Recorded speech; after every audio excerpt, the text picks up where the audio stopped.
Halo teman-teman, gimana kabarnya hari ini? Semoga sehat selalu ya.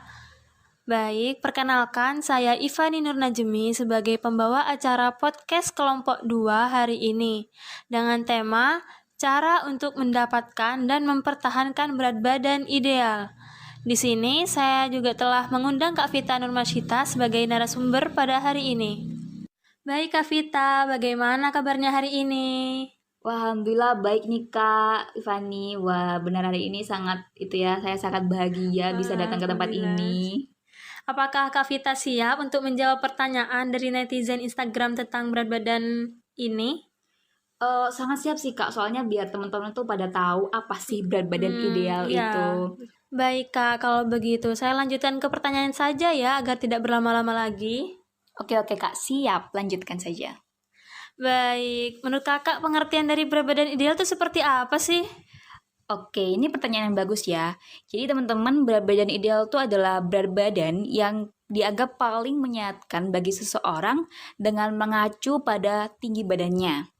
Namun, teman-teman itu harus tahu bahwa tidak hanya tinggi badan yang bisa menjadi faktor, namun ada berbagai faktor lagi. Yang pertama adalah jenis kelaminnya, kemudian bentuk tubuhnya, kemudian ada massa ototnya. Nah, di sini tuh bentuk tubuh tuh juga dibagi lagi loh teman-teman.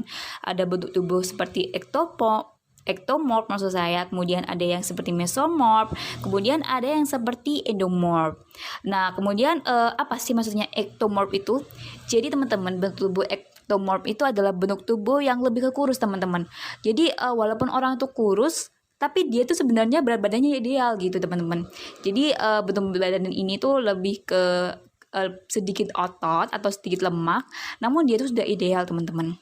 Kemudian yang kedua adalah bentuk badan mesomorf. Nah, badan mesomorf itu adalah bentuk badan yang paling ideal, yang paling atletis, yang paling kuat dan berotot teman-teman. Jadi bentuk badan ini tuh banyak disukai sama wanita ya teman-teman, apalagi soalnya itu lebih padat gitu, lebih atletis gitu Kak. Jadi seperti itu. Kemudian yang ketiga itu adalah endomorph teman-teman. Nah, badan endomorph itu agak dirisaukan ya di beberapa wanita itu karena bentuk badan itu tuh lebih banyak lemak teman-teman. Jadi tuh dia bisa saja menjadi gemuk padahal bentuk badan ini tuh sudah ideal. Namun kelihatannya dia itu agak gemuk gitu teman-teman. Kemudian karena orang-orang itu hidupnya sehat dan berat badannya ideal, rata-rata nih orang-orang berat badan ideal itu hidupnya tuh lebih panjang teman-teman. Karena apa? Karena mereka itu makan makanan yang sehat, kemudian makan makanan yang bergizi sesuai dengan asupan. Oleh karena itu mereka lebih menjaga kesehatannya teman-teman dari makan-makan yang mereka makan teman-teman. Oleh karena itu berat badan mereka tuh bisa ideal teman-teman, bisa pas gitu ke tubuh mereka. Kemudian rata-rata nih orang-orang yang berat badan ideal nih teman-teman, makanannya itu kayak sayuran, buah-buahan, makanan pokok seperti nasi, kemudian ubi, kentang dan lauk pauknya kayak ikan. Dari alam tuh sehat. Iya benar Kak. Jadi makanannya tuh mereka lebih ke makanan sehat daripada makan-makan yang seperti junk. Apalagi makanan junk food kayak gitu. Mereka itu nggak suka kayak gitu karena mereka untuk mempertahankan berat badan yang ideal harus mengeluarkan effort yang lebih gitu Kak. Jadi seperti itu berat badan ideal itu. Jadi seperti itu teman-teman pengertian dari berat badan ideal. Selanjutnya saya ingin bertanya Kak, cara menghitung berat badan ideal itu seperti apa sih? Oke, kita kan udah tahu nih berat badan ideal itu kayak seperti itu ya teman-teman. Caranya untuk menghitung berat badan ideal itu menggunakan IMT teman-teman, yaitu indeks massa tubuh. Nah, menggunakan IMT itu lebih mudah teman-teman, karena teman-teman hanya perlu mengetahui berat badan dan tinggi badannya saja. Jadi caranya itu adalah berat badan dalam kilogram dibagi dengan tinggi badan kuadrat dalam meter. Jadi misal nih, ada seorang wanita dengan berat badan 47 km, maksud saya 47 kilogram, dengan tinggi 153 cm. Jadi cara menghitung IMT-nya yaitu 47 kg dibagi 1,53 kuadrat meter. Dan nantinya akan dihasilkan 20,07 EMT. Nah, perempuan ini tuh termasuk normal ya teman-teman, karena IMT normal itu biasanya dari 18,5 sampai 22,9 teman-teman. Untuk kurus nih pastinya kurang dari 18,5 ya. Dan untuk overweight dia 23 sampai 27,5. Dan untuk obes dia lebih dari 27,5. Jadi seperti itu teman-teman untuk menghitung berat badan ideal Kak, gitu Kak. Kalau IMT sendiri ini berlaku untuk laki-laki saja atau perempuan saja ya, Kak? Oke, jadi IMT itu berlaku untuk semuanya ya. Jadi tidak hanya perempuan saja, tidak hanya laki-laki saja, namun semua usia mulai 18 tahun ke atas. Jadi penggunaan IMT itu mulai 18 tahun sampai ke atas, sampai lansia pun dia bisa menggunakan IMT. Untuk anak-anak dia masih menggunakan perhitungan Z-score seperti itu, Kak.